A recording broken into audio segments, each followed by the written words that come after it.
नमस्कार सर्वांना. जय शिवराय, जय शंभूराजे. या व्हिडिओमध्ये तुमच्या सर्वांचं खूप खूप मनापासून स्वागत. बरेच गृहिणींना प्रश्न असतो की मुळ्याच्या शेंगाची भाजी कशी करायची. तर अशा पद्धतीने गवारीची शेंग कशी नीट करतो ना, निवडतो आपण, तशी अशी गवारीची शेंग तोडतो तशी अशी तोडून घ्यायच्या मुळ्याच्या शेंगा. साधं सोपं.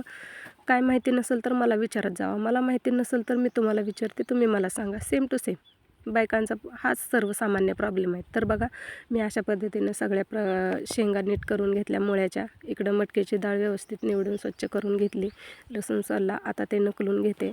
आणि नकलून घेतल्यानंतर बघा इकडं असा थोडा थोडा थोडा थोडा नकलून घ्यायला चालू आहे.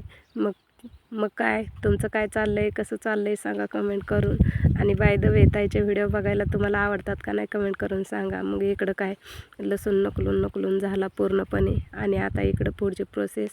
मी हळूहळू म्हणले, तब्येत बरी नाही ना, त्यामुळं काय सुचत नाही आहे, काय बोलायचं काय नाही आहे. आणि बघा नुसतंच हॉस्पिटलमधून आले आणि तब्येत डाऊन असली ना, माणसाला काय खावं आणि काय नाही काय सुचत नाही. मग तोपर्यंत विळीबाई बसली होती कोपऱ्यात जाऊन, तिला घेतली बोलवून. आपल्याला काय चाकूचं आपलं लय वाकडे, आपल्याला काय पटत नाही चाकूनं कापाकापी करायचं. त्याच्यामुळं मग सरळ विळीबाईला घेतलं. तिला म्हणलं मला कापू नको, कोथिंबीरला काप बाई. आणि हळूहळू सावकाश मग कोथिंबीर इकडं कापाय चालू आहे. थोडीशी बारीक बारीक करून घेते, म्हणजे आपलं कसं कोथिंबीर असली की फिनिशिंग जरा मस्त येते. म्हणून म्हटलं आता मग थोडी थोडी करून कोथिंबीर बारीक करून घेते.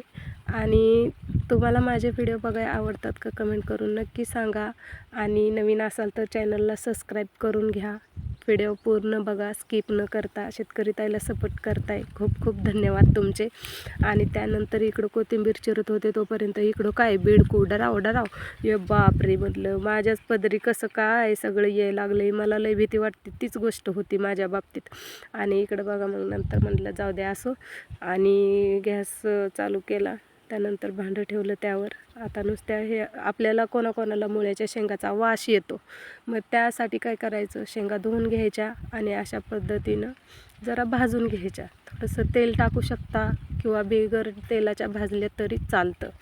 मग मला कसं असं जर्नल मस्तपैकी आवडतं, म्हणून माझ्या आवडीनुसार मी केलं. आणि थोडं थोडं तेल टाकलं होतं आणि भाजायला चालू केलं. आणि कोवळ्या शेंगा आहे ना, त्या पूर्ण हिरव्या दिसत आहेत. आणि जरा निब्बर शेंगा आहेत ना, म्हणजे जरा पुढं गेलेल्या वगैरे घट्ट जाडसर असतात ना, त्या पोपटी कलरच्या दिसत आहेत बघा तुम्ही. मग थोडंसं हलकं भाजून घ्यायचं.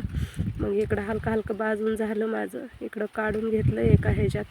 मग आता नंतर म्हटलं मस्तपैकी भाजी कशी बनवतात कशी नाही, मी अशी बनवते. तुम्ही कशी बनवता कमेंट करून नक्की सांगा. हा व्हिडिओ फक्त ताईंसाठी आहे, दादांसाठी नाही. नाहीतर तुम्ही म्हणसाल ताई आम्हाला भाजी बनवायला शिकवायला लागली का काय, तसं काय नाही आहे. हे फक्त ताईंसाठी. आणि इकडं नंतर कशी गरमागरम वाफ येते. ह्याचा वास वगैरे अजिबात येत नाही. मुळ्याचा कसा असा वेगळाच कसा तरी वास येतो ना, तसा वास वगैरे काहीच येत नाही शेंगांची भाजी केल्यावर. आणि मुळ्याची भाजी करताना सुद्धा मुळा व्यवस्थित खिसायचा, स्वच्छ धुवून घ्यायचा, खिसायचा आणि भाजून घ्यायचा अगोदर बिगर तेल टाकता. आणि नंतर त्याची पातळ भाजी किंवा सुकी भाजी बनवायची, एकदम मस्त लागते. ते पण एखाद्या वेळेस तुम्हाला बनवून दाखवेल मी. आणि इकडं तेल गरम केलं. म्हणलं आता चला ह्याला फोडणी देऊया चटपटीत. लसूण म्हणला, मग मला भाजती का बाई, भाजते बाबा म्हणलं. मग काय करू, पोटात आग पडली माझ्या, तुला भाजीना तर काय करू. मग लसणाला भाजलं पटापटा. हो का, लसण इकडं कसा तडूम मला भांडत फोडणी दिली कशी तर याला. मग नंतर यात टाकली मटकीची डाळ. मस्तपैकी मटकीच्या डाळीला बी म्हणलं तू बी मस्तपैकी भाज. आणि मग मस्तपैकी हिला भाजून घेते मटकीच्या डाळीला. आणि त्यानंतर ब्लॉग कंटिन्यू करा, तुम्हाला लक्षात येईलच कसं कसं असते कसं नसते. लई फजिती असते व्हिडिओ बनवताना पण. कॅमेरा पकडायचा, व्हिडिओ करायचं, डबडं पण वाजवायचं एकट्यानं, नाचायचं पण एकट्यानं, अशी तऱ्हा असते माझी. मग इकडं मस्तपैकी भाजी चालू आहे लसणाची आणि मटकीच्या डाळीची. त्यानंतर म्हणलं जिऱ्याला तू पण बाबा चवीसाठी हे कर. मी असंच आपटच टाकले, तुम्ही थोडंसं बारीक करून पण टाकू शकता, म्हणजे टेस्ट छान येते. कारण मला बसू वाटत नव्हतं, मला कधी जेवण बनवते आणि कधी झोपते असं झालं होतं. म्हणून मी आपलं गडबडीत असंच दाखवले तुम्हाला. मला काय आळशी वगैरे बनू नका, कारण तब्येत बरी नसली की सगळ्यांचंच असं असते. आणि त्यानंतर मसाला पण तळून घेतला थोडासा. मग त्यानंतर हे आपलं भाजलेल्या मुळ्याच्या शेंगा टाकल्या त्यात थोडंसं. त्या कच्च्या म्हणजे जरा निब्बर शेंगा असतात ना जाड ह्याच्या, त्या लवकर शिजणार नाही. बाकीच्या कोवळ्या त्या शिजल्यात परततानाच. मग त्यामुळं थोडंसं म्हटलं नॉर्मल पाणी टाकायचं आणि शिजवून घ्यायचं. त्यानंतर बघा इकडं झाकण ठेवते मी, आणि झाकण थोडंसं काढून मला पाणी थोडंसं कमी पडल्यासारखं वाटलं म्हणून टाकलं अजून. आणि थोडंसं नमक टाकते. नमक टाकून झाल्यानंतर इकडं बघा तुम्ही, आणि याला काय असा कटाचा आणि ह्याचा काय संबंध नसतो आहे. मस्तपैकी उकळी यायला लागली आहे, भारी सुगंध पण सुटला आहे. आणि तुम्ही कधी केली आहे का मुळ्याच्या शेंगाची अशी भाजी? मी करते बाबा. आणि तुम्ही म्हणचाल ताईसारखा चपना चपना हात का दाखवते, सलाईन लावलेली दाखवतेस का काय? अहो वेळच नाही भेटत हे स्टिकर काढायला, तर केव्हा हे करावं. स्टिकिंग निघणं झालं होतं, मग ते वडून काढलं ना, मग सुई लावलेली दुखतं म्हणून स्टिकिंग काढलंच नाही. मग भाजून घेतलं व्यवस्थित मस्तपैकी, नमक टाकलं, कूट टाकला. चपण्या हाताचा आणि त्याचा काय संबंध नाही आहे. माझा चपना हातच शुभ आहे म्हणून मी चपण्या हातानेच शक्यतो हे करते. जेवण बनवताना, व्यवहार करताना माझा चपना हातच पुढं पुढं येतो सारखा, आणि तोच माझ्यासाठी शुभ आहे. आणि मग नंतर भाजीला सगळं कूट मीठ टाकलं, झाकून घेतले. आणि बघा अशा पद्धतीनं आपली भाजीतलं पाणी पण आटले पूर्णपणे मुळ्याच्या शेंगाच्या भाजीतलं. आणि जरा जरा जरा फिरवून घेते ह्याला, आणि शिजले का चेक करते. म्हणजे हे कूट वगैरे लागलं आहे, हे आलं की मला समजणारच नाही नेमकं कूट आहे का शेंगा आहे, शिजले का नाही शिजले. म्हणून डबल एकदा हे केलं. आणि हे जास्त गरम आहे ना, लय पोळतं आहे. 2-3 वेळा काढलं ढकललं जरासं फुकलं, आणि मग फायनली आता हातात येतं आहे. आणि कशी शिजली आहे बघा तुम्हीच आता. शिजले का नाही मस्तपैकी, अशी शिजू द्यायची. मग रसरशीत, मग मस्त टेस्टी खायला लागते. तुम्ही पण नक्की करून बघा माझ्या पद्धतीने, नाही तुम्हाला जशी वाटतं तशी. मी फक्त निवडायची शिकवले, कारण काही काही जणांना माहिती नसतं की मुळ्याची शेंग बाबा कशी निवडायची, कशी करायची. आणि त्यानंतर इकडं माझी मम्मी आली होती, तब्येत ठीक नाही आहे म्हणून सकाळी लवकर आलेली ही. आणि मम्मी पप्पा दोघं पण आलते, पण पप्पा जरा बाहेर आहेत. आणि मम्मीनं बघा एवढं खायला आणलं आहे, म्हणजे दोघांनी पण, मम्मीनं पप्पानं. एवढी पिशवी भरून काय आणलेस गं बाई म्हणताना पपई आणले, बिस्किटचे 2-2 पुढे डझनचे. आयशे बाबा म्हणलं आपली सारखं आजारी पडायला लागते म्हणलं खायसाठी. एवढी हावरी समजू नका बरं का, आम्ही एवढी हावरी नाही आहे, मला नाही बिस्किट आवडत. इकडं काय चिवडा बिस्किट, मग नंतर काय इकडं शेपूची भाजी. अरे रे रे रे, काय नाद करते काय. आईची माया अशीच असते हो. लेकीच्या घरी किती जरा असलं तर आपलं आईच्या म्हणजे कसं म्हणतात ते, सासरच्या घरी किती जरी हे असलं ना पंचपक्वान्न, त्यात काहीच सुख नसतं. आणि आईच्या घरी राखेत पाणी ओतून जरी खाल्लं तर ते पंचपक्वानापेक्षा काही कमी नसतं. तशी गत आहे बघा, म्हणजे म्हण आहे तशी. तर मग इकडं आळूच्या वड्या वेगळ्या आणल्या होत्या. आम्ही शेतकरीची भोळी भाबडी माणसं गावाकडची. मग इकडं काही हिनं आपलं फडक्यात बांधून मस्तपैकी चपात्या, साखर, वड्या.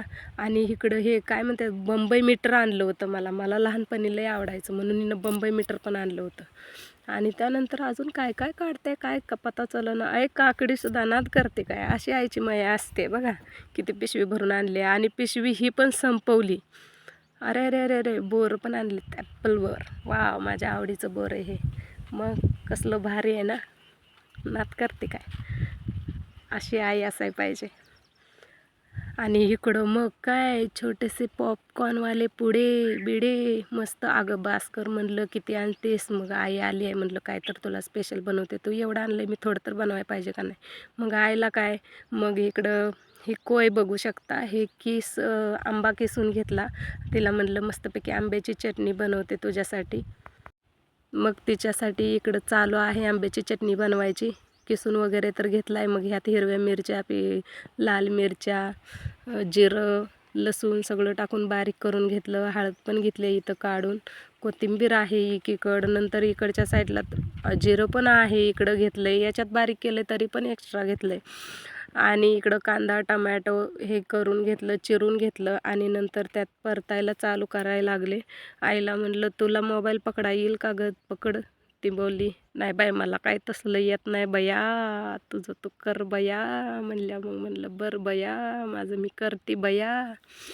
मग काय एकटीनंच डबडं वाचवायला आणि नाचायला एकटीनंच चालू केलं. मग इकडं कांदा मस्तपैकी परतून घेतला. त्यानंतर टोमॅटो पण परतायला चालू आहे, भाजायला. भाज बाबा पटापटा, म्हणलं माझ्या आईला जीव दे, माझ्या आईच्या पोटात जातो पटदिशी लवकर लवकर. आणि मग इकडं ह्याला पाणी सुटलं टोमॅटोला बघा, असं पूर्णपणे पाणी सुटलं. असं खमंग भाजून घ्यायचं. मग असं खमंग तारा तारा तारा तारा भाजून घेतलं मस्तपैकी. आणि त्यानंतर व्हिडिओ करता करता मग कॅमेरा ऑफ करायचा, ते ऑन झाला आणि कुठंतरी एकीकडेच ठेवून दिला. एक यूट्यूबरच समजू शकतो, एक क्रिएटर समजू शकतो की व्हिडिओ बनवताना किती त्रास होतो. आता हे झालं, हे मला एडिटिंग करताना काय कट करा येईना. म्हणून म्हणलं जाऊ दे, प्रेक्षकांना पण आपल्या म्हणजे आपल्या चाहत्यांना, चाहत्या वर्गाला तर कळू दे की व्हिडिओ काढताना किती त्रास असतोय ते. म्हणून असंच मुद्दाम ही क्लिप मी ठेवली. म्हणजे तुम्हाला वाटतं की हा बाबा ह्यांना काय काम नसते, असं व्हिडिओ तसं काय नसते दादांनो ताईंनो. खूप कष्ट असते यामागं, ज्याचं त्यालाच माहिती. ज्याच्या वंशा ज्यावे त्यावा कळे, असं असते ते. मग नंतर इकडं सगळं टोमॅटो कांदा भाजून झाला आणि मग मिक्सरमध्ये बारीक करून घेतलेली मिरची, लसूण आणि जिरं यात टाकलं. याला पण म्हणलं मस्तपैकी भाजून घेते. मस्तपैकी भाजलं याला, तरी पण तेल आहे बऱ्यापैकी यामध्ये. एवढ्यात भाजून होतं. जास्त तेल घातलं की टेस्टी लागत नाही, उगाच तेलकट लागतं. म्हणून मग इकडं काय नंतर यामध्ये टाकलं आंबा किसलेला. मग इकडं कसं झालं माहिती आहे का, वरी केशरी मध्ये पांढरा खाली हिरवा रंग, अशी गत झाली या म्हणजे आंब्याच्या चटणीची. एकदम मस्त वास तर इतका मस्त येतोय काय सांगूच नका. नाद करते काय रॉयल शेतकरी कारभार, असं ओरिजिनल दाखवायला लागतं ओ माय. मग इकडं मस्तपैकी भाजून घेतलं. तर आंब्याची चटणी आपली फायनली तयार झालेली आहे. मग आईला म्हणलं तुला आवडती का नाही. मग आई म्हणली अगं विचारती काय, वाढ पटकन. मग इकडं फिनिशिंगसाठी कोथिंबीर चिरलेली होती, टाकली थोडी थोडी. मग काय वाव लाजवाब. मग इकडं वरण भात, आंब्याची चटणी, ज्वारीची भाकरी, एकदम मस्त. मग आईने आणि मी जेवण केलं मस्तपैकी. कसा वाटला ब्लॉग कमेंट करून सांगा. Bye bye, tata, see you.